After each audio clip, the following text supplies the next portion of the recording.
Wall street journal की report के मुताबिक सऊदी अरब और मुत्तहिदा अरब अमीरात ईरान के साथ चल रही जंग में शामिल हो सकते हैं, जबकि सऊदी अरब ने अमेरिकी फौज को अपने किंग फहद एयरबेस इस्तेमाल करने की इजाजत पहले ही दे दी है। ईरान जंग को लेकर खलीज के दो सबसे ताकतवर मुल्कों का ये सबसे बड़ा यू टर्न है। सऊदी अरब ने इससे पहले साफ अल्फाज में कहा था कि वो अपने बेस का इस्तेमाल ईरान पर हमला करने के लिए नहीं करने देगा।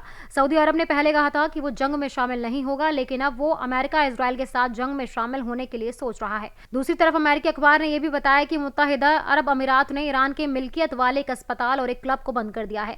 WSJ ने यह कहा कि कुछ वीडियो से ऐसा महसूस हो रहा है कि ईरान पर किए गए हमलों में इस्तेमाल की गई कुछ मिसाइलें बहरीन से दागी गई थी। अखबार ने यह भी बताया कि अमेरिकी फौज ने इस बात पर कोई तबसरा करने से इनकार कर दिया है कि उसे इस इलाके के दूसरे मुल्कों से कोई मदद मिल रही है या नहीं। WSJ की रिपोर्ट आने के बाद कच्चे तेल की कीमतों में मामूली तेजी देखी गई है, जबकि अमेरिकी स्टॉक इंडेक्स फ्यूचर्स ने अपनी बढ़त गंवा दी है। मिडल ईस्ट के दो ताकतवर मुल्कों ने जिस तरह से कदम उठाए हैं, उससे पता चलता है कि ईरान के लगातार हमलों ने उन्हें जंग में शामिल होने के लिए मजबूर कर दिया है। ईरान को लेकर उनका सब्र टूट रहा है। सऊदी के डिफेंस मिनिस्टर पहले ही कह चुके हैं कि ईरान को लेकर सऊदी का सब्र अब खत्म हो रहा है। पिछले हफ्ते इजरायल ने ईरान के गैस इलाके पर हमला किया था, जिसके बाद ईरान ने पूरे मिडल ईस्ट में एनर्जी सेक्टर्स पर जवाबी हमले किए थे।